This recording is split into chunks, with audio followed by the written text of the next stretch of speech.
just in time. So behind the scene of the 200 SME challenge, randomized control trial. In this presentation, I'll try to show you what were the 6 main phases and the 6 main lessons that I think we learned from this evaluation. So as you might remember from the plenary session, in this project, we address the following evaluation question, which is, does participating in the UX challenge improve companies' digital design, readiness, and awareness? So we could have answered this question in 2 ways. We could have wanted to compare the outcomes of a bunch of companies before and after taking part in the challenge. That would have been easy. We could have interpreted the change pre-post as an effect of the challenge. That would have been an easy way, but it would have been wrong. Wrong because there is a maturation bias, so we call it, which is basically something that we cannot control. Any outcome in real life changes in time, regardless of our intervention. So for many reasons on top of our intervention. So these kind of estimates would have been wrong. Another alternative could have been comparing a set of participants that took part in the challenge with other participants that did not take part in the challenge, that did not even apply to the UX challenge. Another easy solution, but another wrong solution because of selection bias. So in this scenario, we would have likely compared apples with oranges. Let's see a chart. You have some audio issues. I think I have some audio issues. I don't know what to do about that. But apologize. So I changed my microphone. Do you think it got worse as compared to the plenary session? Shall I use again my headset?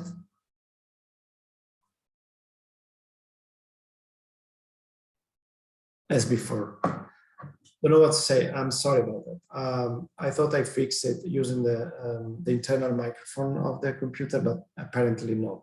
I hope you can still follow me. And please, if you can't, or if you don't understand something, then please raise your hand. I'm sorry for that.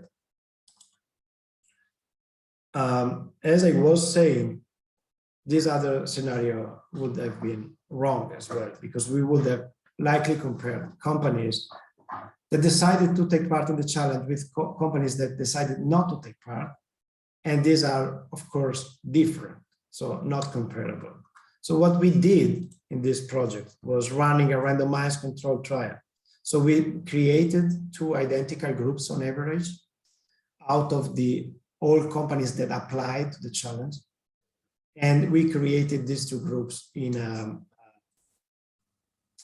using a lottery design, right? So only chance decided whether companies could take part in the challenge or not. And this allows us to say that any difference that we observe after the treatment between the 2 groups is due to the treatment.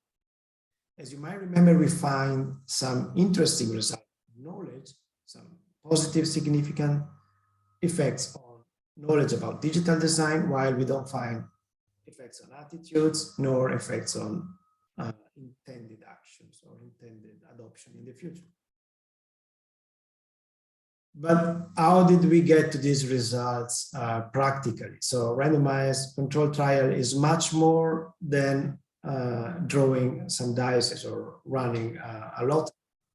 And here I identified 6 main phases that we went through and that I hope are of some interest to you, since you are likely working in innovation agencies and are likely interested in knowing more about how you can evaluate in a sound way your interventions.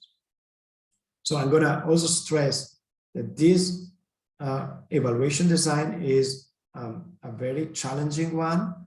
It is very rewarding in the end because it gives you a lot of learning to take home, but it is also complicated. And it was more complicated because it was run simultaneously across 7 countries.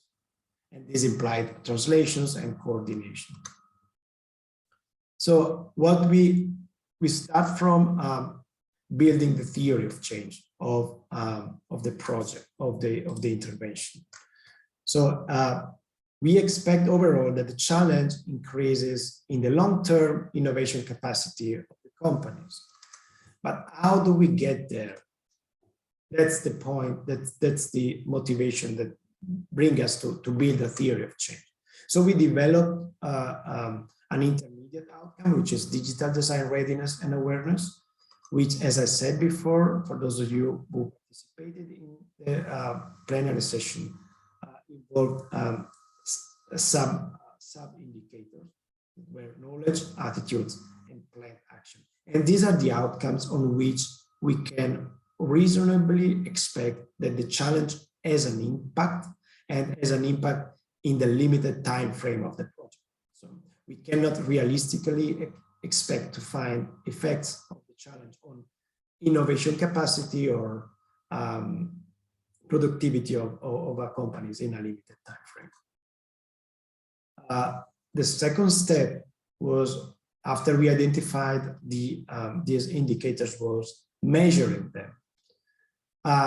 Here it was complicated.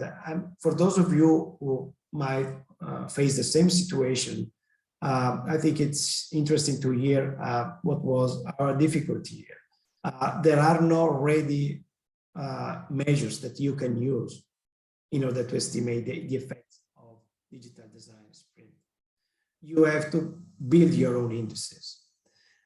You have to run a survey. You have to interview companies. And this is what we did. And it was even more complicated because there were no indices already in the literature that we could simply copy and paste. So we had to really spend a lot of time, along with scientific experts and the lead partner of the project, to write the questionnaires. So I'm not entering the details here because you can find everything on the website. But just to give you an idea, we had 3 indicators of knowledge about user-centered design, and we measured this knowledge not through simple questions like yes or no, but through batteries of indices that we measured through Likert scale points. So we basically asked participants to agree or disagree, and to the extent of agreement they had in relation to a number of items. And then we summarized the items in a single score for each of the 3 knowledge indicators. We did the same for attitudes, and we adopted the same approach when we wanted to measure the intention to adopt user-centered design. I'm not entering the details of the specific question again, because it's really, it would take us too much time, of course. But this is just to give you an idea of the work that is behind this measurement issue, which is crucial, of course. In a randomized controlled trial, you want to have the most precise measure of your outcome that you can get. And as an advice for all of you that might be interested or need to go through this, my advice would be, based on our experience, to prioritize concrete behaviors or tested knowledge over self-reported competencies or attitudes, because the latter are more affected by bias, and that would affect negatively your analysis. Second suggestion would be use administrative or company data whenever possible. In our case, it was not possible, but in other cases it is. So that should be your first choice. It is less expensive. It is in some cases more precise, although in some cases you want to ask participants questions, so you need a survey. And another aspect that we addressed is considering the level at which the information is collected. So we address companies in this project, but companies do not reply to a questionnaire, of course. So we had to identify a specific person in the company. And this is a crucial detail. That person had to be the same in the application form. The baseline survey before the intervention had to be the same that participating in the challenge and the one that filled out the post-intervention question. That requires field work and coordination. Concerning the recruitment, the third phase, so getting companies on board, what we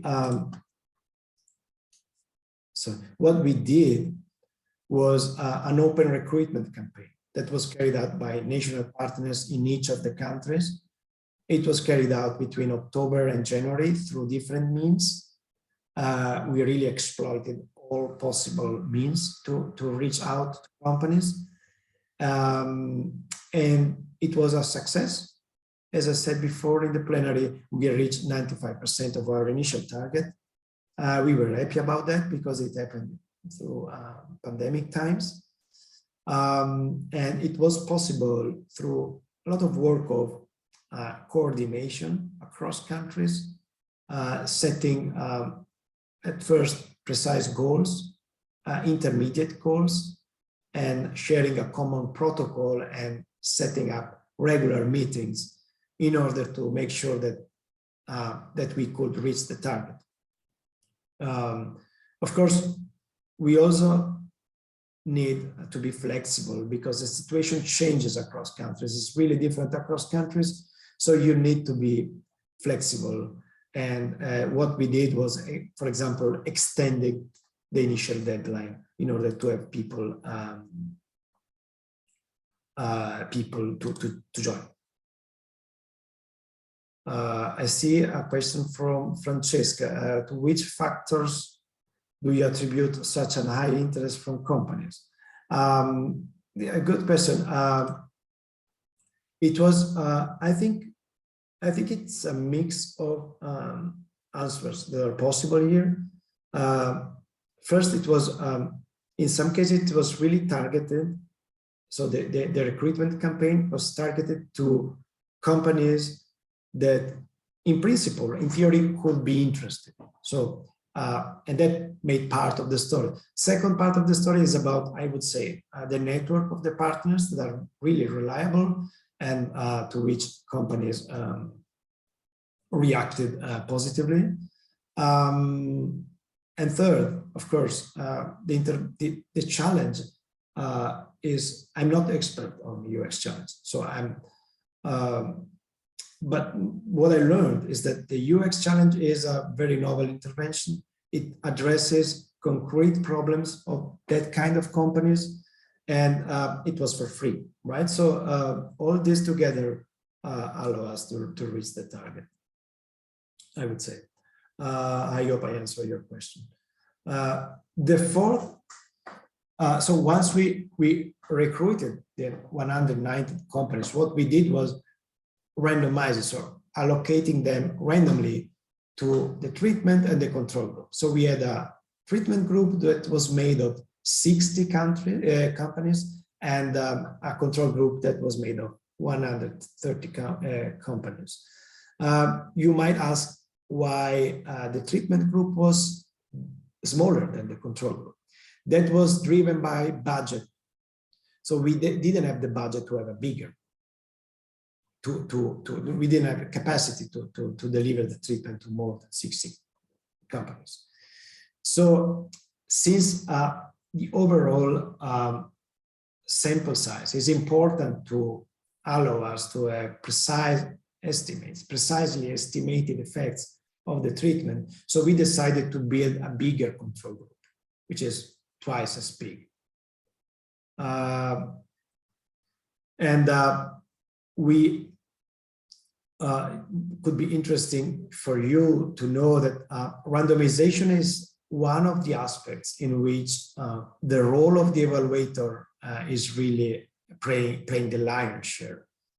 It is something that is strictly centralized. It was done basically by me, and on which, of course, national partners cannot intervene. You can, I guess, it's easily understandable because it must be a transparent step where you can also ex post demonstrate that access to the treatment was really due to chance. And this, like, let's say, this lottery was really like done by me, literally on a statistical software, and it was. But what was needed here was communication with national partners. Not everybody is used to this kind of allocation to treatment. There might be skepticism. So it's important that the rule of the games are well accepted to everybody, and because this allows us to ensure that the evaluation design is implemented with fidelity throughout the project. And this is about experiment integrity, indeed. So once you randomly allocate companies to the treatment and the control group, you only have done half of the job.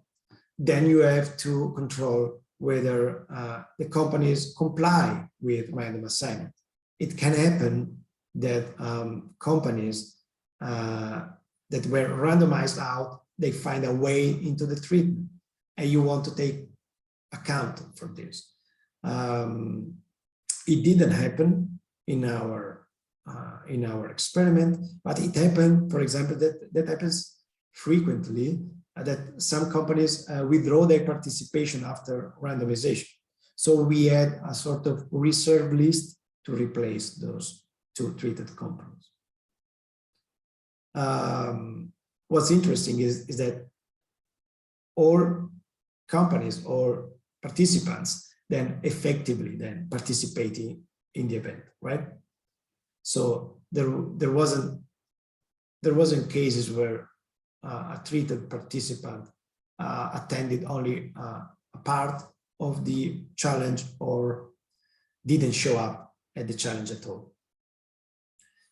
Second aspect to be considered is very statistically relevant for the evaluator is about checking statistically the actual equivalence of the two groups. And this is done by comparing the baseline characteristics, so the characteristics at the start before the intervention of the treated and the control group. And there are a number of tests that can be done, and they make us sure that in our case, randomization did its job. Questions?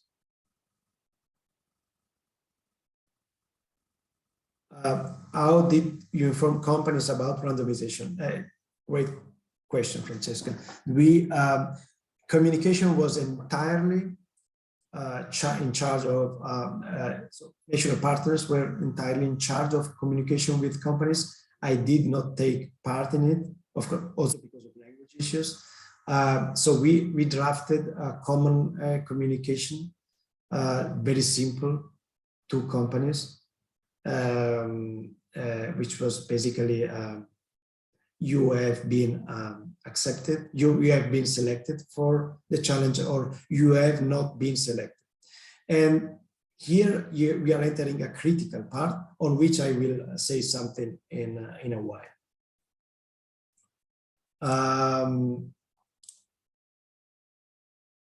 Which is basically this point, collecting the data after the intervention. So of course, since our evaluation is based on survey data, we need to collect this data after the intervention, and we need to collect this data, the same data, both in the treatment and the control group. The critical point here that was raised partly by Francesca as well is how make control companies participate in this follow-up survey. They might be disappointed because they were randomized out. So what we try and do was providing them with an incentive. The incentive was a webinar on digital design, which featured the participation on a European level star of digital design. Did it work?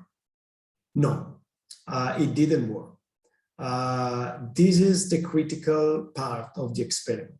In our case, it's not always like this, but this is one of the most critical aspects that happen in this kind of evaluation design. So we didn't manage to secure a very high participation among control companies. So at the end of the experiment, 95% of treated companies filled out the follow-up survey, while only 63% of the controls. Well, we put a lot of effort. Partners put a lot of effort in this. We also extended the deadline for this, but we couldn't make better than this. So this required me as an evaluator to run a very long list of statistical checks. And to make a long story short, these statistical checks, to some extent, make us sure that this low response rate among the control didn't cause any problem. So this low participation doesn't bias our results. But of course, this came at a cost for me to run a number of statistical checks. And this is something on which future studies should invest more, as I try to summarize here. So summarizing, take the time. The 6 lessons learned are the following. So take the time to work on the evaluation question, building a theory of change that links treatment to the outcomes in order to identify what I call sensitive outcomes. So outcomes that can realistically be affected by your treatment in the limited time frame that you will have, and find outcomes that are measurable. That's the second point. And this point requires possibly joining forces with researchers or other experts that allow you to either build new measures or get access to administrative or company data. So this point really requires having on board the needed expertise. In case you have a small n, so a small sample, it's important to have a baseline survey, because the baseline survey allows you to collect pre-intervention information that allow you to adjust the impact estimates in case randomization fails because of too small sample. Fourth point is the critical one that I mentioned before. You should be creative and invest significant resources, in my experience, for incentives for control companies. Of course, if you collect survey data, if you have company or administrative data, this problem is less of an issue. You need to plan carefully everything in advance, and you need to embed flexibility as well. I mean, when we designed this experiment, we didn't know about COVID, of course, and you can imagine everything was changed because of it. So it's important to have a protocol which is rigorous and flexible as well. And of course, in this evaluation is not is a joint work of the evaluator and the partners that really deliver the intervention. So it's really crucial from the very first moment to establish a collaborative climate and exchanges between the two actors. I didn't want to scare you about randomized control trial. It is complicated, but I don't think it is much more complicated than any other kind of evaluation that is done in a proper way. So many of the difficulties that we faced in this experiment, setting the question, the theory of change, or building the measures, are there in any other kind of design. So, and that said, I saw another question, and then I will leave the floor to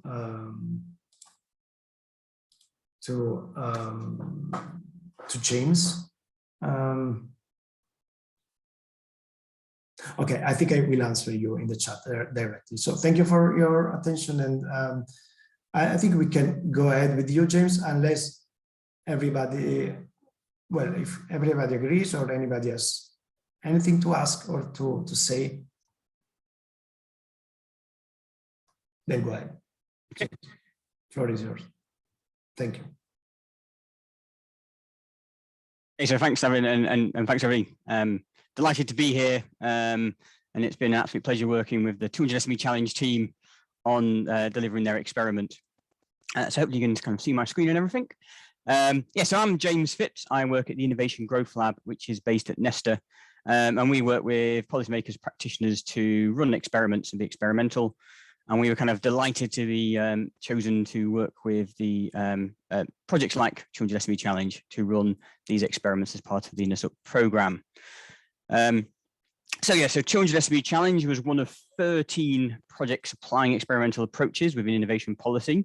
So yeah, the 13 projects involved with 27 different innovation agencies, and around about sort of 1,500 SMEs will be taking part in these programs.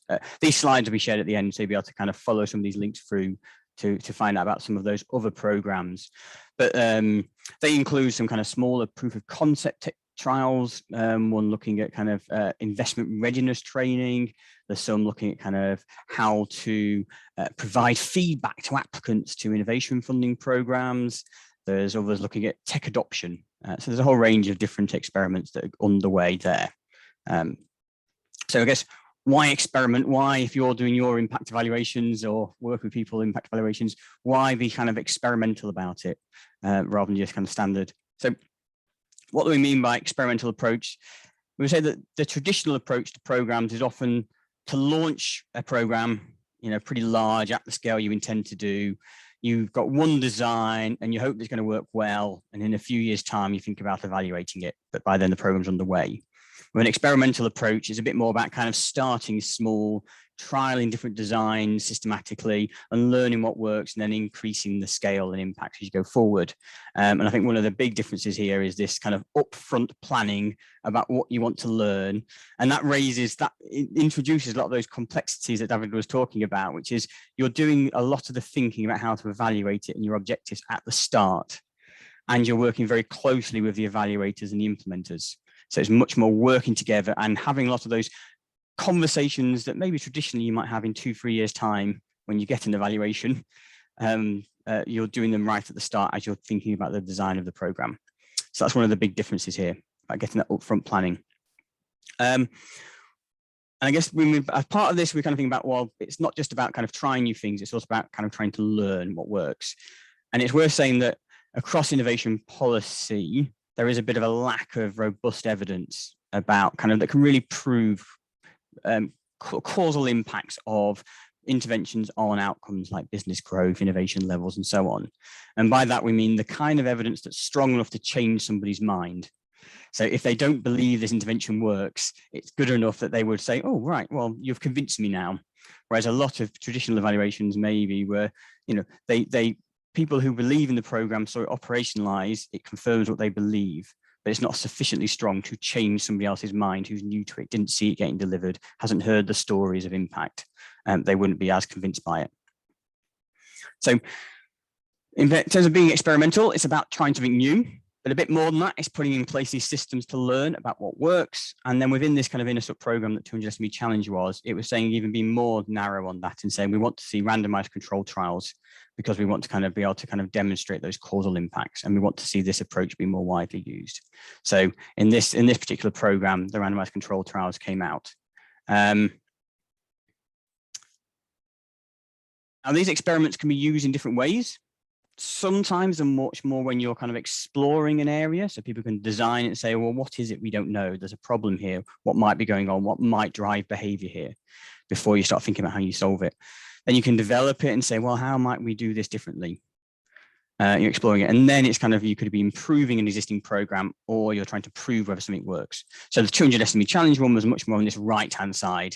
They'd already tested, refined the kind of UX challenge approach, and now it's saying, well, does it work in quite the way we want it to? We know we can deliver it. We've kind of looked at the operational side of it. We've explored the problem area that we're trying to validate and prove it. Some of our experiments can kind of fit in elsewhere, be more exploratory, early stage thinking. So thinking about kind of how to kind of implement this if you were going to do it. And here I'm going to draw on some of the learning that we've had working with these INDESUP programs, but also a bit of our wider experience. And why do we need to kind of think about how you implement it? And what we really want to make sure here is that if the results of your evaluation, your impact evaluation will be persuasive, that they will tell you if you don't see an impact, you'll know that it's because the program, the interventions failed to deliver what you wanted it to, rather than your evaluations failed. As in, so you can have an evaluation where you do it, and if you measure the wrong outcomes, you don't have the right kind of sample size, you don't time the measurement, or people that respond, you don't see any evidence of impact. But that's not because the program doesn't work. It's just because you've failed in your evaluation. So it's kind of think about how you implement, and this approach is vital. What we've kind of put forward is we've realized now there's this kind of stage development process to implementing it. And rather than kind of rushing straight in and saying, right, we want to run a randomized control trial of a program, let's just set one up and run. It's worthwhile having gone through a process to make sure that you, for example, fully understand the problems and the policy objectives that you're trying to achieve. You've looked at the existing evidence, like David said, around kind of measurement, what's been tried in the past. That you start thinking about kind of, well, how do we actually design an intervention here? A bit like the UX challenge itself, as a policymaker, what different types of approach could work here? What would be the most effective? How long should we be doing kind of group workshops, individual workshops? Would we need a kind of additional support afterwards? Would we need additional funding? So testing and prototyping ideas. And then kind of moving through to piloting the intervention through running smaller pilots to kind of say, does it work? Is the implementation working as the way we want it to? And then thinking about, well, let's now run some impact trials to really prove if it's working in the way. And the idea is to kind of refine that model, to refine your approach as you go forward and your understanding about how things are going to work. So this is a kind of what we call the virtuous spiral of experimentation that we've kind of got in one of the reports that I'll put some links at the end. But this is kind of like a process maybe that you can go through to think about, well, how do I apply experimentation to my programs and get towards running those kind of impact evaluations. Now, in here, we're shown it as a spiral. In reality, it's not quite linear. And the idea of it being a spiral here is that you sometimes go back and forwards. You might think you understand the problem, you try a small prototype and you realize, no, you haven't. You have to go back to the drawing board and start again. But the idea is you develop your understanding and you would go through and the kind of scale the impact there. What we also kind of found out is if you're kind of running and doing these impact evaluations, being experimental, it's not just about the process you take a problem through. It's like, as an organization, how do you approach it? That's you maybe as a funding agency, if you're the innovation agency, but the practitioners, your people you're delivering with, the people on the ground who you'll have to implement the program. So it's about making sure you've got the openness to experiment, that people want to learn, take some risks. If you are using a randomized control trial, that people are on the same page about why and how you'll do the randomization, how you explain it to people. So as an evaluator, I might know why I'm doing it. It's about measuring impact evaluation, but does the person on the ground who has to talk and interact with the people understand it, and can they feel confident in explaining it? So it's about building that openness to run these kind of experiments. And also, then it's also about capabilities too. Do we know how to? Have we built it into our internal processes of development? So we engage with evaluators whilst we're designing the programs. Can we access people like David who have kind of ran some experiments already, or maybe myself, and bring those people in to help us, or do we have that expertise in-house? So thinking about kind of developing the openness to experimentation and the capabilities around an individual idea as well.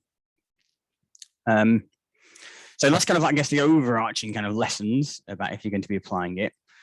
And then picking up some of the kind of the lessons from the experiments we've supported, and maybe things to bear in mind if you're doing your own impact evaluations. So this is based on where we typically spend most time with policymakers, researchers who are designing experiments with innovation support programs. Can I ask you a question, James?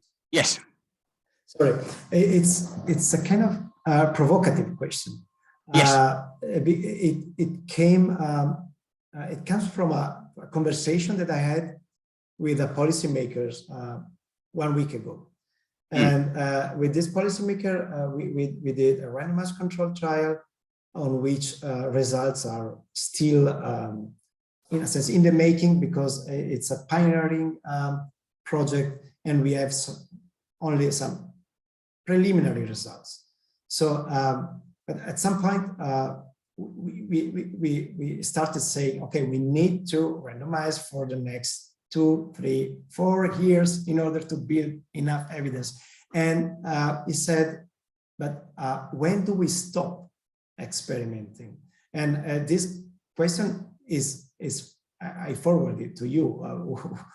What should I reply? Looking at your spiral, it seems like if there is need for randomization and experimenting that never ends.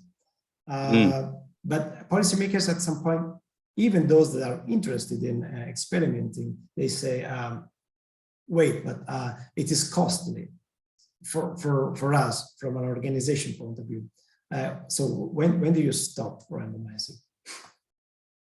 Maybe never. You can always kind of refine and hone and improve the model.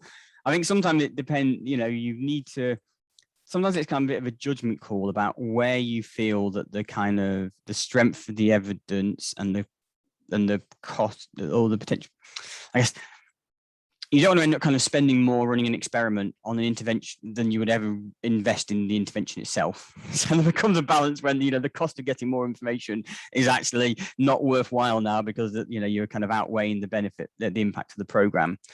Sometimes it's as well about kind of to what extent the results are out of, are supported by wider evidence. So has other people tried something different, or is this a very surprising result?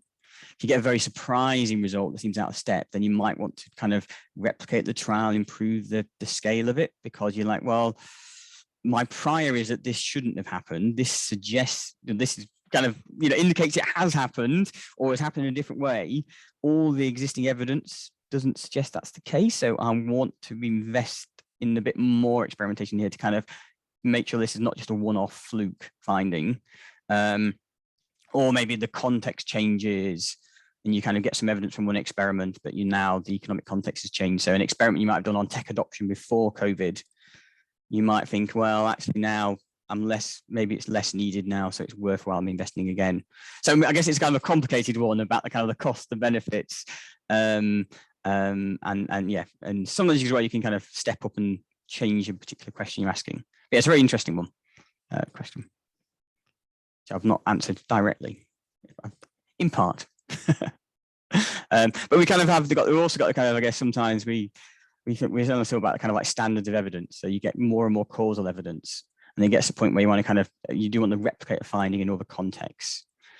And it's also about kind of being able to explain, can you explain why it works and not just it did have an impact? It's like if you can get a theory, a rationale to explain it, that was also kind of more persuasive. Whereas again, if it surprises you and you can't quite explain it, that suggests maybe you need to do some more experimentation because you don't understand the result. So the intervention might have worked, but you don't know why. Anyway. So yeah, so we kind of typically, well, where we spend most time, sometimes on questions like this, which is like, when do we do it? Why do we do it at the start?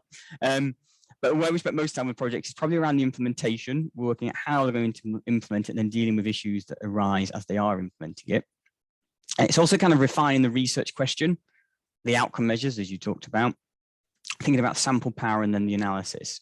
So I'll say implementation, an area here is that what seems like a good idea, a good intervention on paper can, when you design the experiment, you run into some of the standard policy issues that you will have, which is recruitment. You did very well in 200 SME challenge of getting the numbers in. Often some other projects have struggled with that. maybe because they've overestimated the attractiveness of their intervention, or economic circumstances have changed, or maybe a lot of the people, their new ideas, they're trying to reach new businesses, new clients, and they underestimated the challenge of doing that.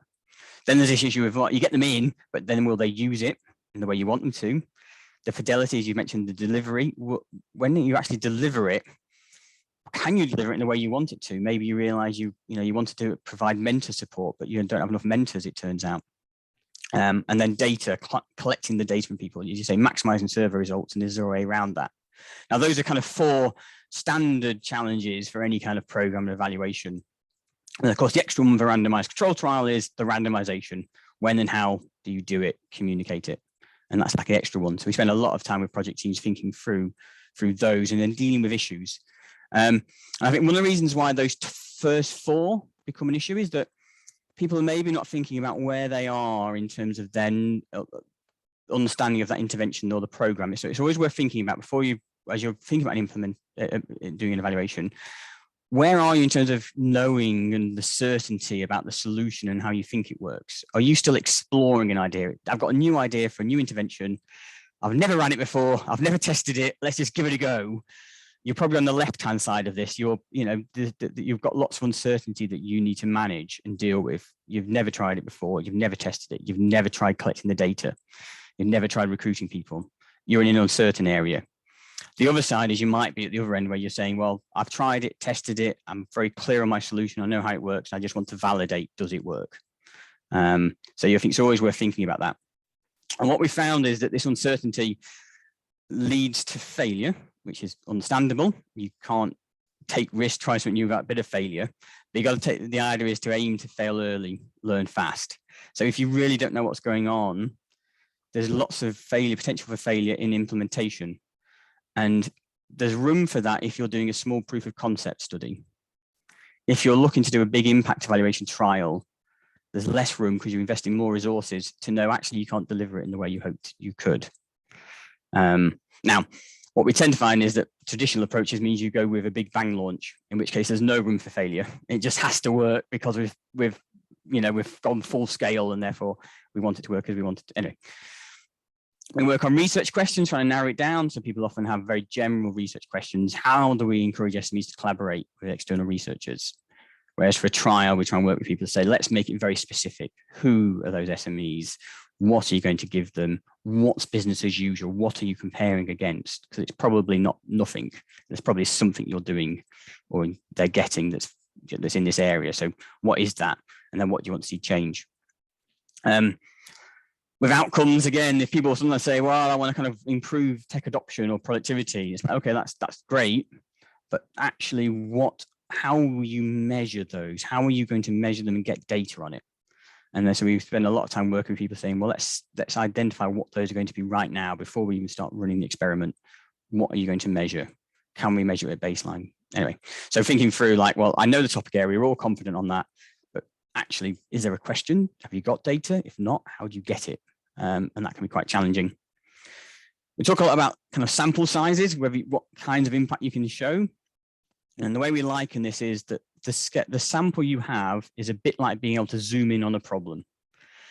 So if you're looking for big changes, I want to change squares to triangles, you don't need a very big sample to be able to see that because they look pretty different. It's obvious if on the very smallest size here. If you're looking at slightly more subtle changes into a very noisy variable like the blue shapes, you need to get pretty close to be able to see the difference. So when we talk to people, there's no obvious answer about what is the sample size I need, because you need to be thinking about these questions of, well, how big is the difference you're going to change? How noisy or how many sides does the shape already have? So we do a lot of thinking on that. And then one of the things we do, as you mentioned, about the kind of the time it takes to happen. And we spend a lot of time people saying, well, okay, you want to improve the growth of the businesses, but that's going to take time and lots of factors affect that. You need something quicker. So in the short term, are there immediate outcomes that are kind of necessary for success that we can measure and identify those changes on more quickly?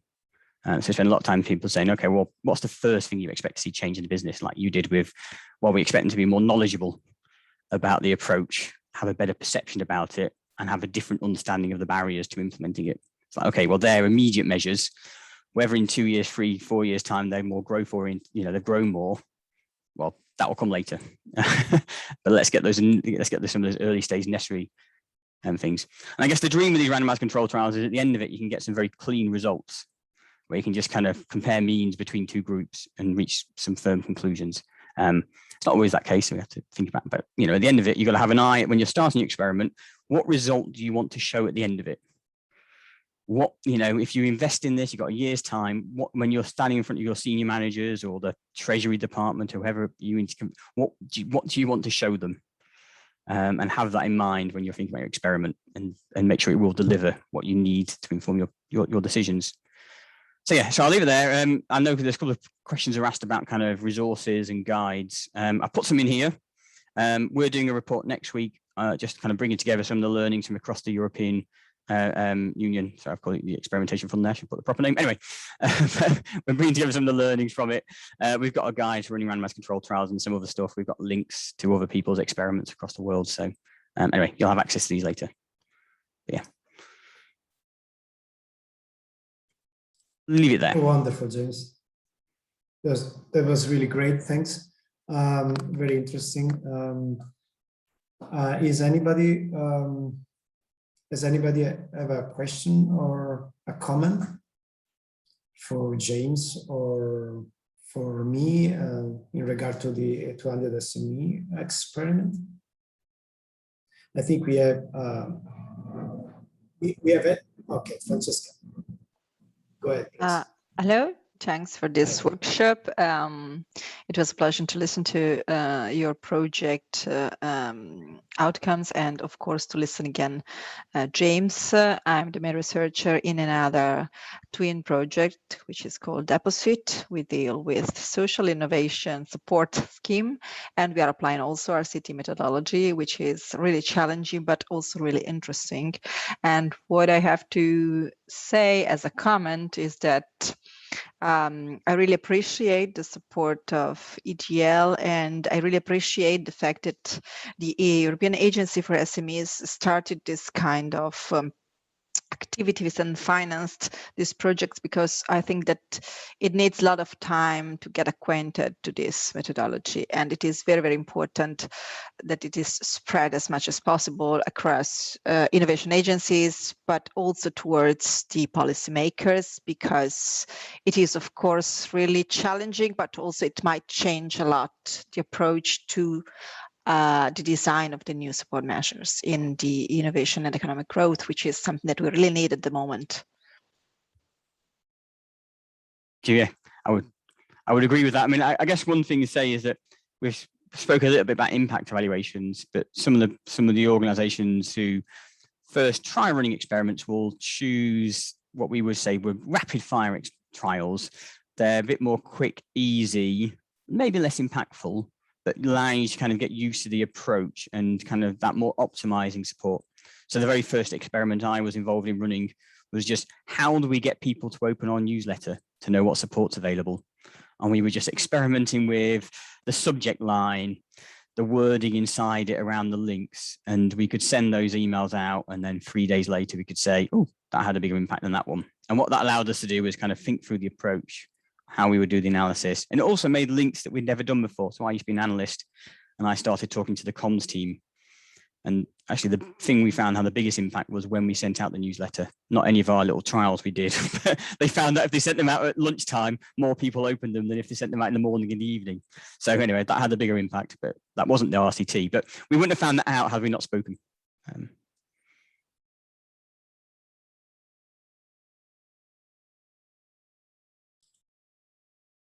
Is there any other question or comment?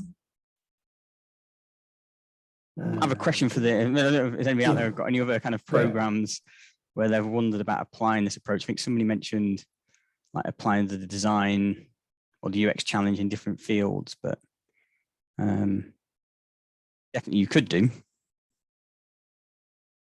So your question is whether it can be used. I just wondered if anybody else is kind of, if anybody else is kind of involved in a program and they're not quite sure whether they've, could I apply it to building collaborations or research ecosystems or something.